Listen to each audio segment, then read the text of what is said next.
I'm Al Filreis. I'm Anna Safford. And this is ModPoMinute, actually 5 minutes. We're hoping to scratch the surface of a short poem that we like. So let's get started.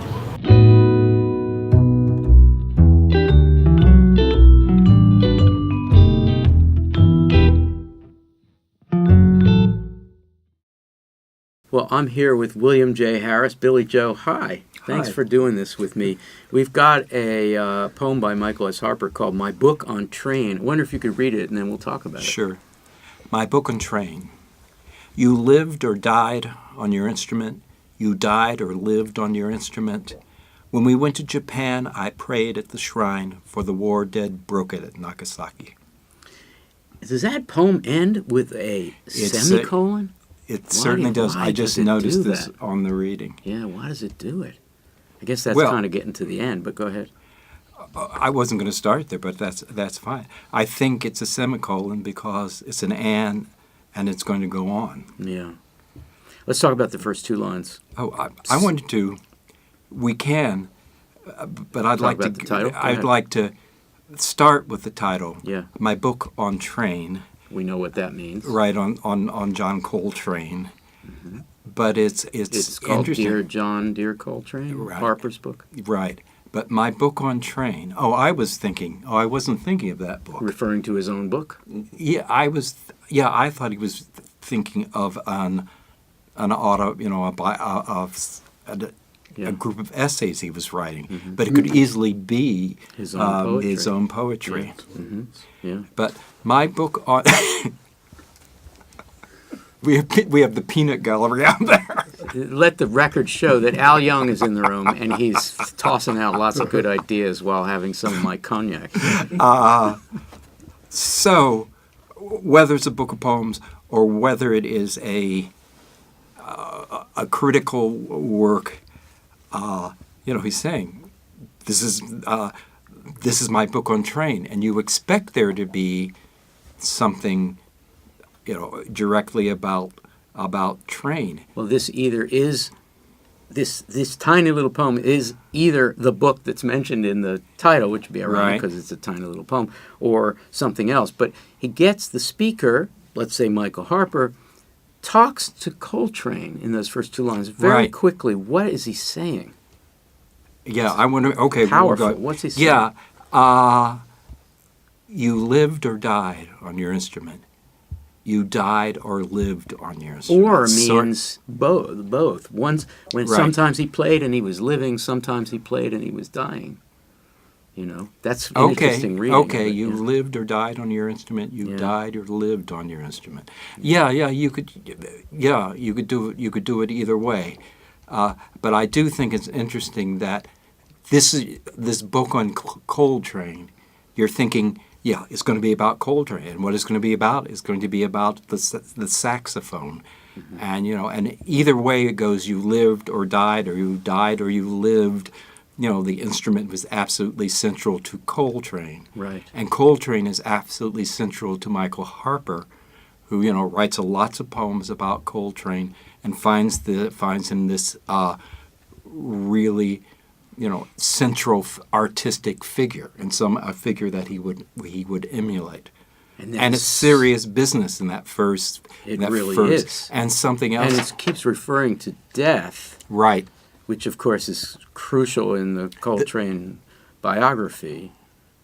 And also in the next stanza. Yes, so let's get to the next stanza. But before we get to the next stanza, we have a comma for the first phrase, and then we have a period for the second. So a statement has been made. Right. And then now, I think what's so memory interesting. Of the two of them traveling together? Well, I don't know who the we. When we went to Japan, I prayed to the shrine. And I don't know if it is we being John Coltrane and Harper. I don't know biographically. Right. I wondered if we was just, or they could be when I went to Japan, when you went to Japan. Right. And they'd be interesting. That's where biography comes in. Yeah. To be interesting. But when we went to Japan, and it's not capitalized either. There's only capitalization is with the I in the next line. When we went to Japan, I prayed at the shrine. You say, wow, how are we getting to the shrine? And there's that that poetic leap. And does his first stanza, which is obviously part of the book, John Coltrane, but is this also in the book about John Coltrane? And you see here, when we went to Japan, I prayed at the shrine. So there was a religious thing for war dead. And so here's dead again coming into it. So there's dead in the first part, and then there's dead in the second part.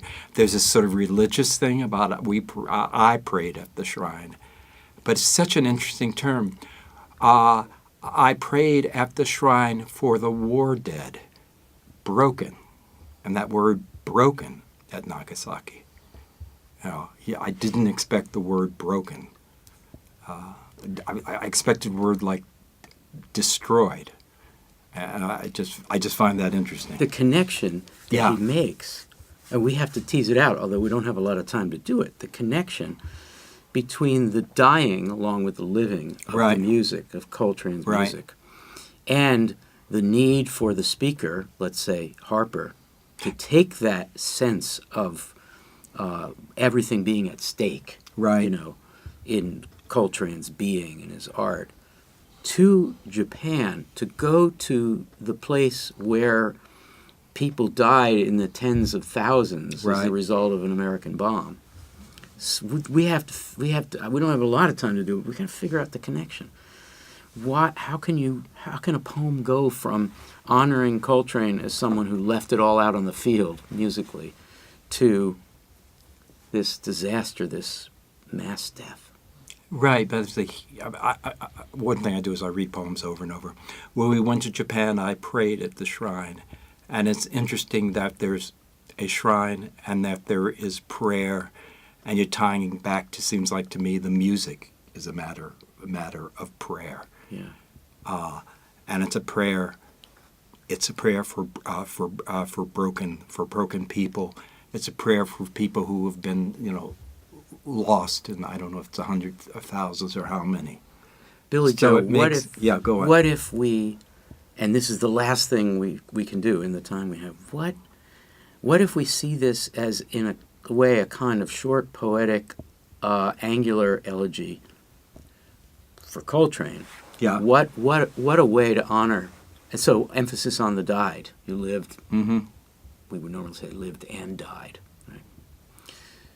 You died in your instrument. That's how profound that is. And therefore, when I go to the site of such bigness, such devastation, such mass death, I take that spirit, that urgent spirit with me. I mean, is it possible that what's the word you for, said? Urgent? Yeah. Yeah. I think I would have used the word salute to Coltrane and the power of his art, but I think it's the same thing. Right. Billy Joe, thank you so much. Oh, you're welcome. Thank you. You're welcome. If you liked this episode, watch another and subscribe. And join us for ModPo, a free and open course at modpo.org.